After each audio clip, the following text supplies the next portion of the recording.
우리 기독교에는 정말 기쁘고 즐거운 3대 명절, 절기가 있습니다.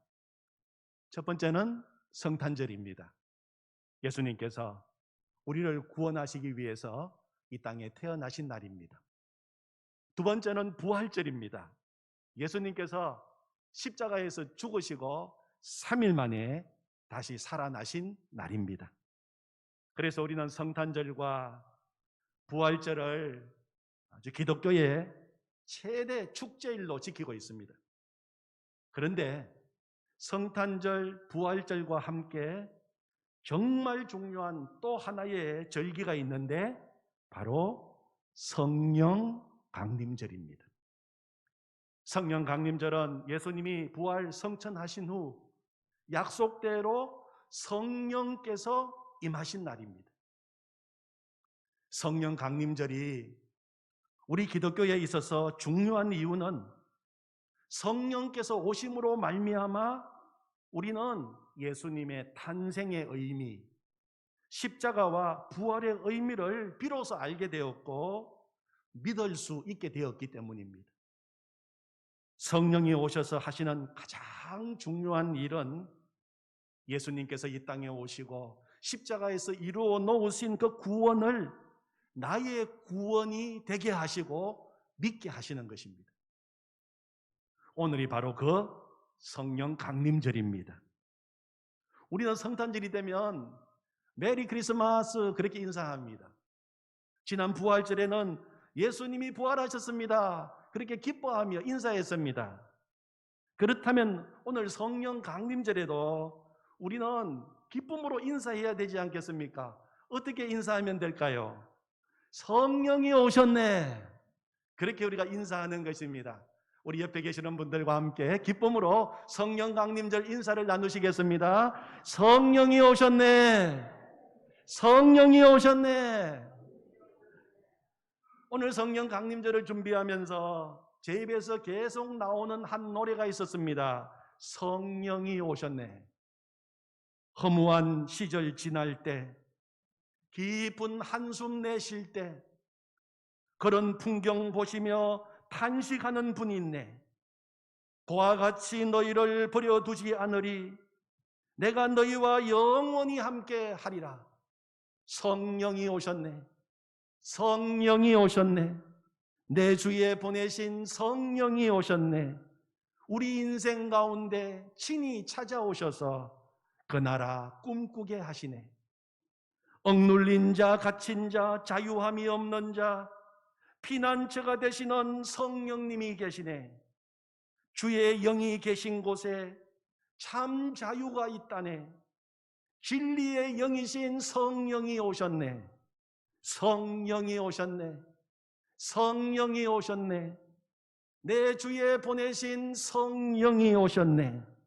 우리 인생 가운데 친히 찾아오셔서 그 나라 꿈꾸게 하시네. 아멘. 정말 노래 가사처럼 성령이 오심으로 우리 인생 가운데 놀라운 일이 일어나게 되었습니다. 허무와 기쁜 한숨이 사라지게 되었습니다. 억눌리고 갇힌 삶의 자리에서 해방되었습니다. 죄에서 자유함을 누리게 되었습니다. 이제는 이 땅만 쳐다보고 사는 인생이 아니라 주님 나라를 날마다 꿈꾸게 되었습니다. 왜냐하면 성령님은 보혜사이시기 때문입니다. 보혜사라고 하는 말은 원어를 보면 파라클레토스라고 합니다. 이 말의 뜻은 항상 곁에서 우리를 돕는다는 뜻입니다. 성령은 보혜사이십니다. 성령님은 항상 우리 곁에 계시며 한순간도 우리를 떠나지 아니하시고 우리의 삶을 이끄시고 인도하시고 도우시는 분이십니다. 보혜사라고 하는 말은 다른 데서는 위로자, 인도자, 교사, 상담자라고 번역되기도 합니다. 성령은 위로자가 되십니다. 우리 인생이 힘들고 살아갈 용기를 잃어버리고 주저앉아 있을 때 우리 곁에 다가오셔서 우리의 흐르는 눈물을 닦아주시고 새 힘과 새 용기를 주시는 위로자, 그분이 보혜사 성령님이십니다. 그 성령님이 우리 가운데 오신 것입니다. 성령은 인도자이십니다. 어디로 가야 할지, 어떻게 결정해야 할지, 길을 몰라 방황하고 있을 때 우리의 삶을 인도하시는 인도자, 그분이 보혜사 성령이십니다. 그 성령님이 우리 가운데 오신 것입니다. 성령은 교사이십니다. 어리석고 부족한 우리들을 언제나 진리의 말씀으로 깨우치시고 가르치시고 말씀을 들을 때마다 역사하시는 교사, 그분이 보혜사 성령이십니다. 보혜사 성령이 우리 가운데 오셨습니다. 성령은 상담자이십니다. 내 답답한 마음, 이 기막힌 나의 사연 언제나 귀 기울여 들어주시고 우리의 마음을 위로하시고 격려하시고 시원하게 하시는 상담자, 그분이 보혜사 성령이십니다. 성령님이 우리 가운데 오신 것입니다. 보혜사 성령님이 오셨다는 것은 이처럼 좋은 것입니다. 그래서 우리는 찬양합니다. 이 기쁜 소식을 온 세상 전하세. 큰 환난과 고통을 당하는 자에게, 주 믿는 성도들 다 전할 소식은 성령이 오셨네. 성령이 오셨네. 성령이 오셨네. 내 주님 보내신 성령이 오셨네. 이 기쁜 소식을 온 세상 전하세. 성령이 오셨네. 이 시간 예배 자리에 계신 우리 모든 성도님들에게 보혜사 성령님이 충만하게 임하시기를 축원합니다. 그래서 성령이 주시는 기쁨과 평안과 만족과 회복과 참 자유를 마음껏 누리시기를 바랍니다. 성령 강림절은 오순절이라고 부르기도 합니다. 오순, 말 그대로 50일을 가리킵니다. 예수님이 부활하신 후 50일 뒤에 오는 절기입니다. 오늘 읽은 사도행전 1장 3절에 보면 그가 고난 받으신 후에 또한 그들에게 확실한 많은 증거로 친히 살아계심을 나타내사 40일 동안 그들에게 보이시며 하나님 나라의 일을 말씀하시니라.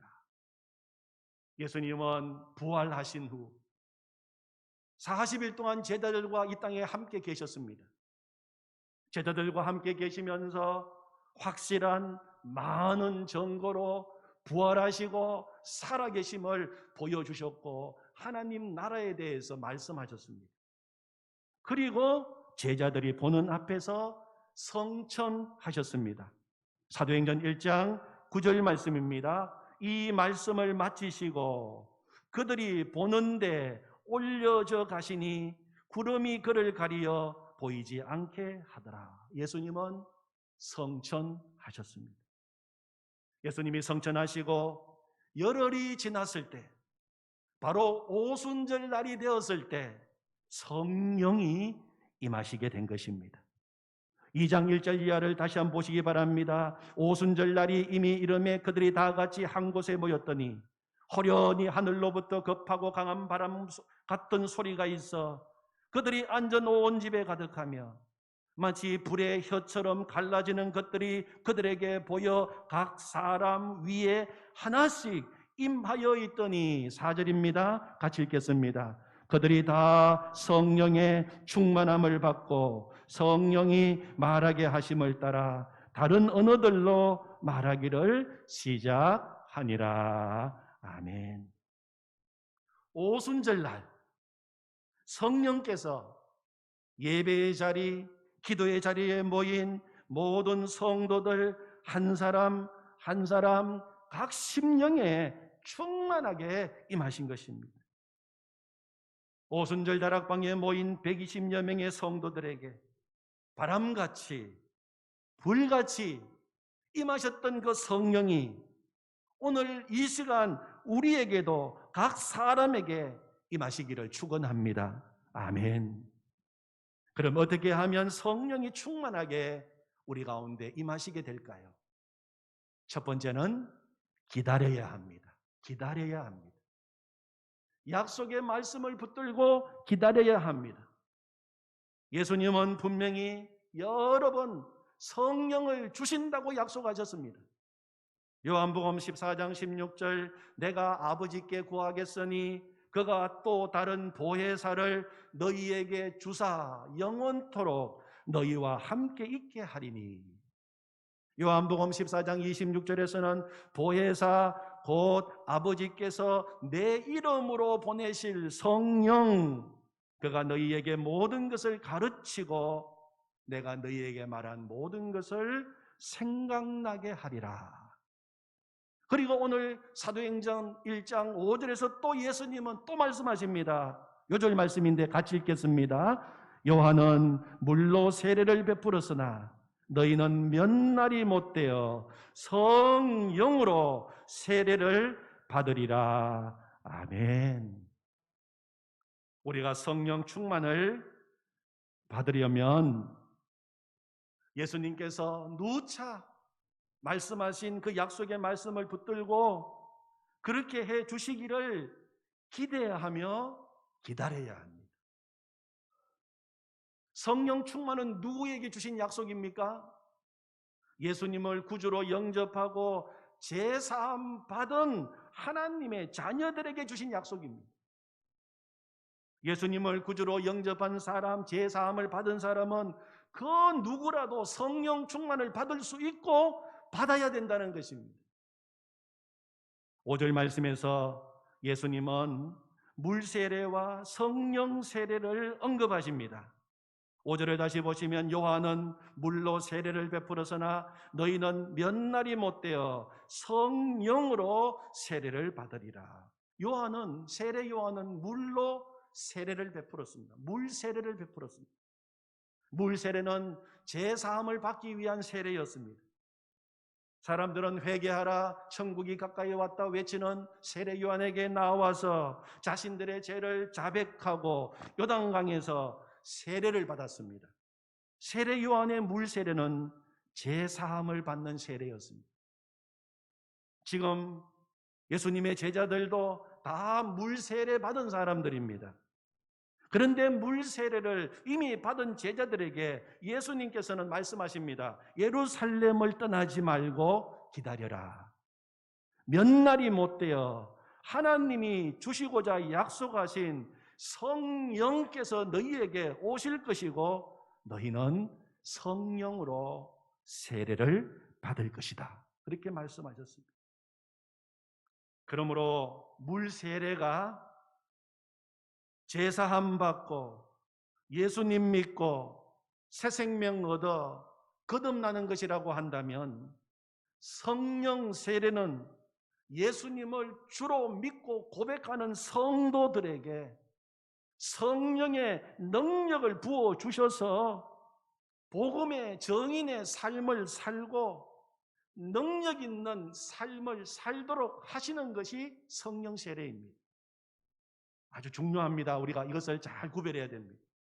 물 세례가 예수님 믿고 제사함 받고 새 생명 얻어서 거듭나게 하는 것이라면 성령 세례는 예수님을 이미 주로 고백하는 성도들이 성령의 능력을 받아 복음의 정인의 삶을 살고 능력 있는 삶을 살도록 하는 것이 바로 성령 세례입니다.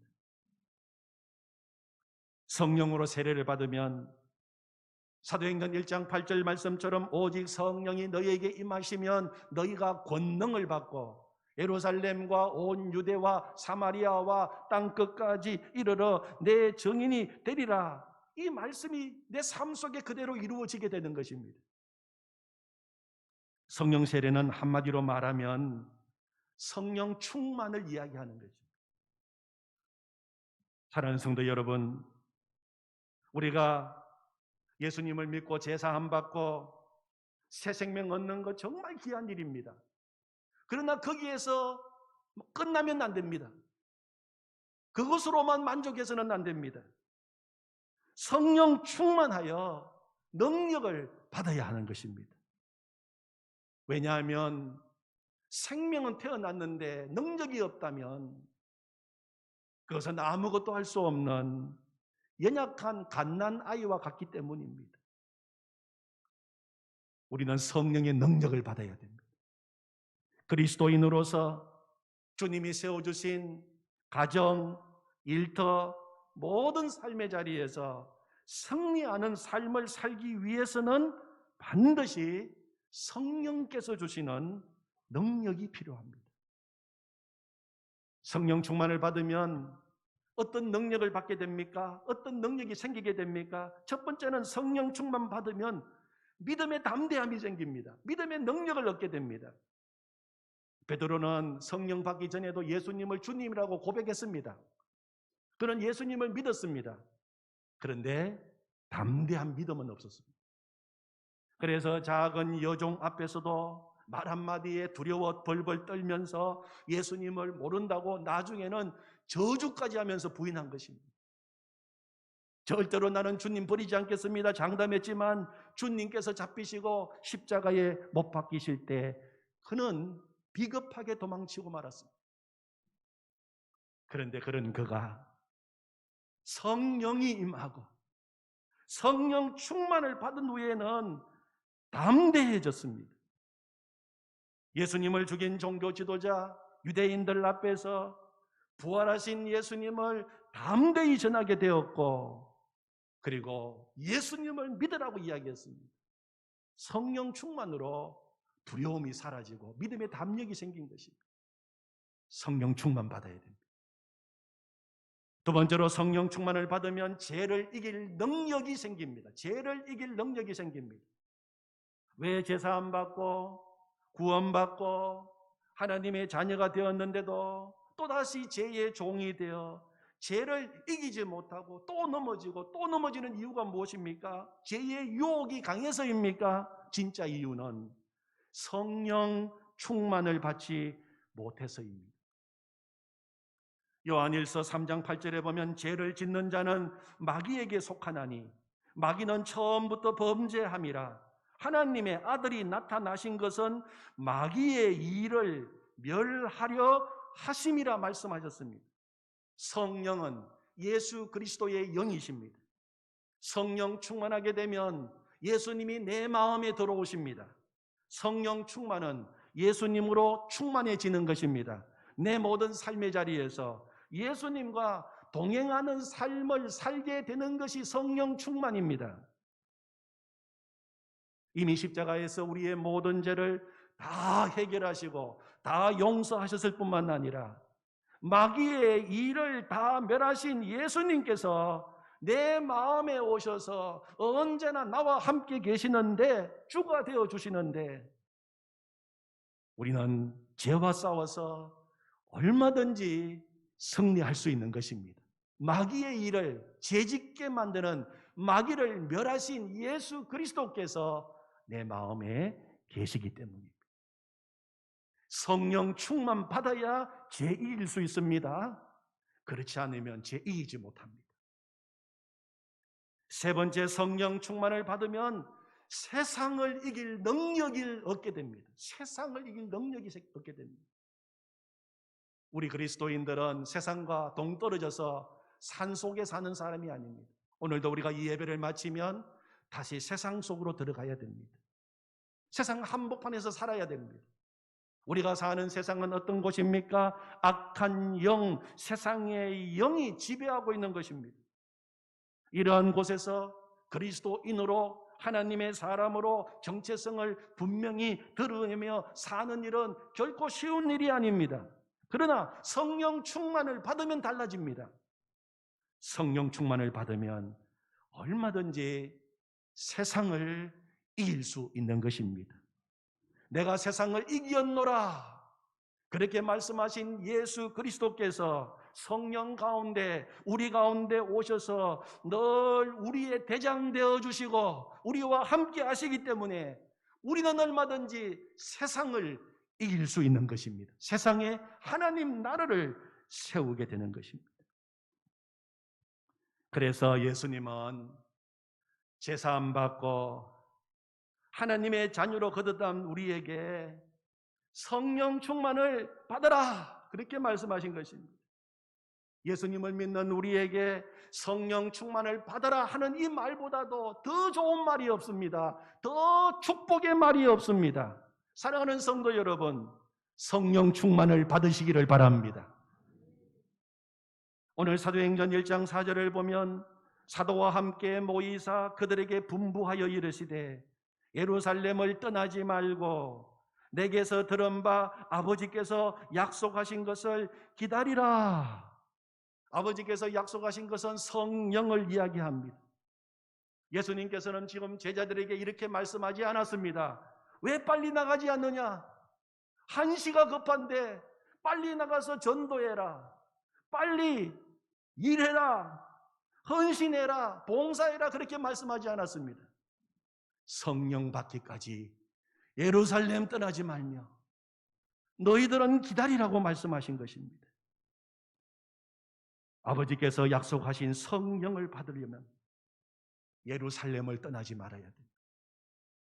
왜 꼭 예루살렘이어야 합니까? 예루살렘은 아브라함이 아들 이삭을 하나님께 온전히 드린 모리아 제단이 있던 곳입니다. 다윗의 아라우나 타작마당 제단이 있던 곳입니다. 솔로몬의 성전이 세워진 곳입니다. 무엇보다도 우리 주님이 십자가 지신 그 보혈의 제단이 세워진 곳입니다. 예루살렘은 하나님을 만나는 곳입니다. 예배 드리는 곳입니다. 한마디로 예루살렘은 은혜 받는 곳입니다. 위로부터 성령이 임하시고 하나님의 능력을 받을 때까지 그 자리에 있어야 합니다. 그 자리를 지켜야 합니다. 은혜를 사모하며 기다려야 합니다. 그리고 기어이 은혜를 받아야 됩니다. 그리고 일어나야 합니다. 우리가 자리를 떠날 때에는 성령의 능력을 받고 성령의 권능을 받고 사명자로 일어서서 복음의 정인으로 세상으로 나아가는 것입니다. 오직 성령이 너희에게 임하시면 너희가 권능을 받고 예루살렘과 온 유대와 사마리아와 땅끝까지 이르러 내 정인이 되리라. 아멘. 오늘 이 자리가 성령의 능력을 받는 예루살렘이 되기를 원합니다. 우리는 기다려야 합니다. 성령 충만할 때까지 기다려야 돼요. 사모해야 됩니다.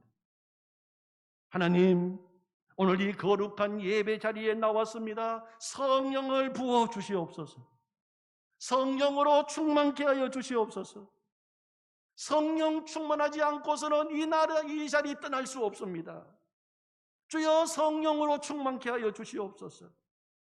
성령 충만하지 않고 또 세상으로 나가면 또 넘어지고 또 자빠지고 또 실패하고 또 원수의 종이 되어서 비참하게 살아갈 수밖에 없는데 그렇게 살 수 없습니다. 주여 세상으로 나가기 전에 이 시간 우리에게 성령의 능력을 부어 주시옵소서. 그래서 예수 승리 내 승리, 예수 부활 내 부활, 예수 생명 내 생명, 예수 기쁨 내 기쁨, 그래서 충만하여 세상으로 나아가게 하여 주시옵소서. 우리가 그렇게 기도해야 됩니다. 그런 각오와 결단이 있어야 됩니다. 주님, 그냥 일어날 수 없습니다. 이 시간 저에게 성령을 부어 주시옵소서. 두 번째는 기도해야 합니다. 막연히 기다리는 거 아닙니다. 기다리는 시간이 오로지 기도에 힘쓰는 시간이 되어야 합니다. 오늘 1장 13절에 보면 제자들이 다 다락방에 모여 예수님이 성천하시고 다락방에 다 모였습니다. 14절에 보면 여자들과 예수의 어머니 마리아와 예수의 아우들과 더불어 마음을 같이하여 오로지 기도에 힘쓰더라. 예수님이 십자가를 앞에 두시고 겟세마네에서 기도하실 때 저들은 한 시간도 제대로 기도하지 못하던 그런 제자들이었습니다. 다 졸던 제자들이었습니다. 그런데 그들은 10일 동안 모여 집중적으로 기도했습니다. 성령 충만을 위하여. 오직 한 가지 목적은 성령 충만입니다. 성령 충만을 위하여 집중 기도 시간을 가진 것입니다. 기도는 무엇입니까? 하나님의 약속의 말씀을 붙드는 시간입니다. 하나님의 약속의 말씀을 믿고 사모하며 구해야 합니다. 누가복음 11장 13절에 보면 예수님께서는 구하는 자에게 성령을 주신다고 하셨습니다. 너희가 악할지라도 좋은 것을 자식에게 줄 알거든 하물며 너희 하늘 아버지께서 구하는 자에게 성령을 주시지 않겠느냐. 구하라고 말씀하셨습니다. 무엇을 구하라고요? 성령 충만을 구하라고 말씀하셨습니다. 그보다 더 좋은 것 없기 때문입니다. 그리고 예수님께서는 성천하시기 직전에 제자들에게 예루살렘 떠나지 말고 내게서 들은 바 아버지께서 약속하신 것 성령을 기다리라고 말씀하셨습니다. 제자들은 예수님께서 말씀하신 성령을 받기 위하여 기다리며 기도했습니다. 그런데 하루가 저물어 가는데도 아무 일도 일어나지 않았습니다. 그 다음 날 이틀째도 마찬가지였습니다. 3일째도 역시 아무 일도 일어나지 않았습니다. 보통 사람이라면 기다리지 않고 다 그 자리에서 일어났을 것입니다.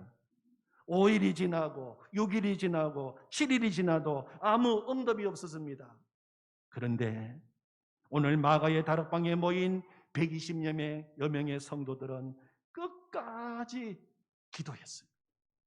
언제까지? 성령이 오실 때까지. 예수님의 말씀을 끝까지 믿고 예수님의 약속을 끝까지 붙들고 한 마음이 되어 오직 성령 충만을 원했던 것입니다. 이것이 구하는 것입니다. 열흘째가 되던 날 드디어 오순절이 되었습니다. 갑자기 호련히 기도하고 있는 그들에게 바람같이 불같이 성령이 그 자리에 모여서 간절히 기도하던 모든 성도들에게 임하시게 된 것입니다. 드디어 약속하신 성령께서 오시게 된 것입니다. 사랑하는 성도 여러분, 성령 충만을 사모하시기를 바랍니다. 다른 거 구하지 마십시오. 성령 충만하면 되는 것입니다. 성령 충만 속에 모든 인생의 문제의 해답이 다 들어있는 것입니다. 성령 충만을 사모하시기를 바랍니다. 그리고 구하시기를 바랍니다. 성령을 주시옵소서 구하라고 말씀하셨습니다. 그래서 오늘 이 자리가 오순절 마가의 다락방이 되고 이 자리에 모인 모든 성도님들 각 사람 위에 성령께서 충만하게 임하시기를 축원합니다. 아멘. 하나님 아버지, 오늘 성령 강림절을 저희들에게 주셔서 감사합니다. 그저 기독교 절기로 지키는 절기가 아니라 정말 하나님 이 시간 하늘의 문이 열리고 성령이 이 자리에 있는 예배 자리에 있는 모든 성도들 각 사람 마음속에 심령 속에 충만하게 임하게 하여 주시옵소서. 성령 받아야 됩니다. 성령 충만해야 됩니다. 그렇지 않으면 또 우리는 세상 속에 나가서 또 넘어지고 자빠지고 실패합니다. 또 마귀의 종이 되어서 살아갈 수밖에 없습니다. 성령으로 충만하게 하여 주시옵소서. 하나님의 용사가 되게 하여 주시옵소서. 이 땅을 하나님 나라로 세우는 거룩한 주의 용사들이 되게 하옵소서. 우리의 가정을 거룩한 하나님의 나라로 세우는 거룩한 주의 용사들이 되게 하여 주시옵소서. 우리의 자녀들을 거룩한 주의 용사로 길러내는 부모가 되게 하여 주시옵소서. 이 땅을 변화시키는 거룩한 교회가 되게 하여 주시옵소서. 예수님의 이름으로 기도하옵나이다. 아멘.